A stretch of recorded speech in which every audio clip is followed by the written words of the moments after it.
Scanner India के दर्शकों को जोहार, नमस्कार, प्रणाम। मैं कल्याण नारायण पाठक स्कैनर इंडिया से आज राजनीति के कुछ ऐसे पहलुओं पर बात करना चाहता हूं जिससे आप भी विज्ञ हैं। डंके की चोट पर देश पूछना चाहता है, छे धिक्कार है ऐसे नेताओं को। मिली आज़ादी, पहनो खादी, कर जनता की धन बर्बादी, काटो चांदी, तुम्हें किस बात का डर है? सारा हिंदुस्तान तो तेरे बाप का घर है। मैं पूछना चाहता हूं, भारत विश्व का सबसे बड़ा लोकतांत्रिक देश है। पहले एक कहावत सुनी थी, उसमें इस पर उतना अमल नहीं कर पाया था कि प्रजातंत्र मूर्खों का शासन है, लेकिन आज वह कहावत समझ में आ रही है। यहां इस देश में, यहां के राज्यों में एक चपरासी बनने के लिए, एक पियून बनने के लिए योग्यता निर्धारित की गई है, लेकिन नेता बनने के लिए कोई योग्यता निर्धारित नहीं है। देश के सबसे बड़े भवन में जहां सभी सांसद बैठते हैं, जहां सरकार कानून बनाती है, धाराओं को तोड़ा मरोड़ा जाता है, वे ऐसा क्यों नहीं बताते कि कम से कम स्नातक पढ़ा हुआ व्यक्ति ही चुनाव लड़ सकता है? हमारा पड़ोसी देश पाकिस्तान, वहां एमएलए एमपी बनने की मिनिमम योग्यता स्नातक है, और हमारे देश में LLPP बड़ी प्रसिद्ध बात है, लिख लोढ़ा पढ़ पत्थर। जिन्हें अंगूठा देना आता है, जो 2 अक्षर लिख नहीं सकते, आज हम उन्हें अपना प्रतिनिधि के रूप में चुनते हैं। चुनाव आयोग को इस पर अमल करना चाहिए। नेता पात्रता परीक्षा, इस तरह की कोई परीक्षा लेनी चाहिए कि इस परीक्षा में जो उत्तीर्ण होंगे उन्हीं प्रतिनिधियों को राजनीतिक दल टिकट दे सकते हैं, वरना चुनाव लड़ने की योग्यता उनमें नहीं है, चाहे उनके जनाधार जितने भी हों। सबको याद है, अभी तो ईवीएम का जमाना है, लेकिन पहले जब बूथ छापामारी होती थी तो नेता गुंडे पालते थे बूथ छापामारी के लिए कि मेरे बूथ पर कौन कब्जा करेगा। ये बात धीरे धीरे गुंडों को समझ आने लग गई। गुंडों ने सोचा कि जब हम किसी को एमएलए एमपी बना सकते तो मैं खुद क्यों नहीं बन सकता। परिणाम हुआ राजनीति और उसके साथ साथ गुंडागर्दी का एक जोड़। ऐसे गुंडे चुनाव लड़ने लगे जिन पर 10, 12, 13, 14, 15 ना जाने कितने FIR हों, कितने संगीन अपराध किए हों, और हम उन्हें चुनकर अपना प्रतिनिधि भेजते रह गए। मूर्ख तो हम सब हैं। नेताओं की क्या गलती? एक एमएलए और एक एमपी जब जीत कर जाता है तो सोचता है कि ये अवसर हाथ से ना जाने दूं, इतने पैसे कमा लूं कि आने वाला 10 पुश्त को कमाने की जरूरत ही ना पड़े। घोटाले इसके परिणाम हैं। देश की सबसे बड़ी परीक्षा यूपीएससी की परीक्षा मानी जाती है। उस परीक्षा को पास करने वाले डीसी और एसपी बनते हैं, और उन्हें निर्देश देता है एक अंगूठा छाप नेता। उन्हें निर्देश देता है 7वां और 8वीं कक्षा पास करने वाला नेता।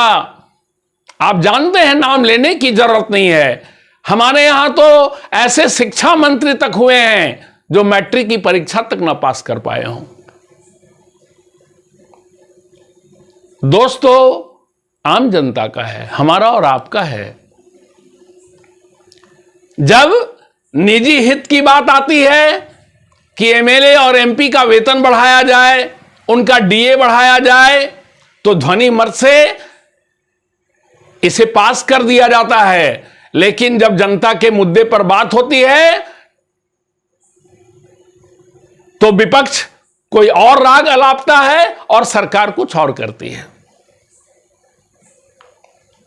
हमें सोचना होगा, संविधान पर संशोधन की चल रही है आरी, तुम भी लूटो हम भी लूटे, लूटो पारा पारी।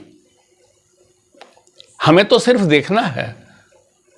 जनता मूक दर्शक बनती है। दिनकर ने कहा, सिंहासन खाली करो कि जनता आती है। यहां के नेता जानते हैं कि भारत के वोटर बड़े संवेदनशील हैं। 5 सालों के बाद भूल जाते हैं। फिर उनके पास चलो, हाथ जोड़ो, उनके बच्चों को अपनी गोद में उठाओ, बूढ़ी माता के चरण को पकड़ो, उसे गोद में उठाओ। इतनी संवेदनशीलता दिखाने के साथ साथ इसके बाद जरूरत क्या है? इसके बाद एक और जरूरत है। चुनाव में खड़े होने के बाद जनप्रतिनिधि ऐसे ऐसे वादे करते हैं, उसकी एक वानगी सुनिएगा, काका हाथरसी की जुबानी। ठग और मुनाफाखोरों की घेराबंदी करवा दूंगा, चांदी तुरंत गिर जाएगा, सोना मंदी करवा दूंगा। आगे देखिएगा, मैं पल भर में निपटा दूंगा परिवार नियोजन का पचड़ा, शादी से पहले हर दूल्हे की नसबंदी करवा दूंगा, फिर हो बेधड़क मनाएंगे हनीमून दीवाने दो, बस एक बार मुझको सरकार बनाने दो।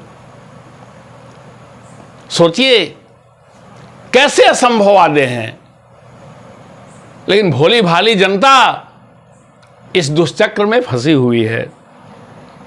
सत्ता का इतना मोह, सोरेन ने आते ही सोरेन को चपत लगा दी। जनता की सेवा की इतनी ललक आपने आज तक किसी नेता में देखी होगी? बात झारखंड की कर रहा हूं, इशारा समझते हैं आप। पब्लिक है, सब जानती है। इतना मोह, इतनी हमदर्दी, इतनी योजनाओं का एकाएक घोषणा। जब चुनाव नजदीक हो तो लुभावन नारे बेहद प्यारे लगते हैं। इससे अलग हटकर यदि देखते हैं तो एक पक्ष और है इसका। वह पक्ष है कि जहां बात की जाती है जातिवादी व्यवस्था हटाओ, ये ब्राह्मणों की देन है, क्षत्रियों की देन है, अगड़े जातियों की देन है। लेकिन राजनीतिक पार्टियां जिन्हें टिकट देती है उनसे पूछती है कि आपको वोट देने के लिए आपकी जातियां कितनी हैं, उनकी संख्या बताइए। आपके जाति के कितने लोग आपके विधानसभा क्षेत्र में या संसदीय क्षेत्र में हैं? कौन बढ़ावा दे रहा है जातिवाद को? यह तो जातिवाद को और बढ़ाना है। इस पर चिंता करनी चाहिए। और यदि इस पर चिंता नहीं करते तो आने वाले समयों में जो देश कहता है हिंदू, मुस्लिम, सिख, ईसाई हम सब हैं भाई भाई, यह बात केवल नारा बनकर रह जाएगी। हिंदू में भी इतनी जातियां बट गई, वो एक नहीं हो सकती। सिख, मुस्लिम और ईसाइयों की बात तो छोड़िए, समझना होगा हमें। एक बात जिस पर आप विश्वास करें, स्कैनर इंडिया प्रत्येक सप्ताह को एक ऐसे मुद्दे पर बात करेगा जिससे सीधा सरोकार देश की जनता का है, देश की जनता की समस्या का है। हमारी पत्रकारिता कमीशन नहीं, मिशन है। अगले सप्ताह में फिर से मिलेंगे। आप सब्सक्राइब करें, लाइक करें, आप सहयोग करें। हम आपके साथ हैं नए नए मुद्दों के साथ।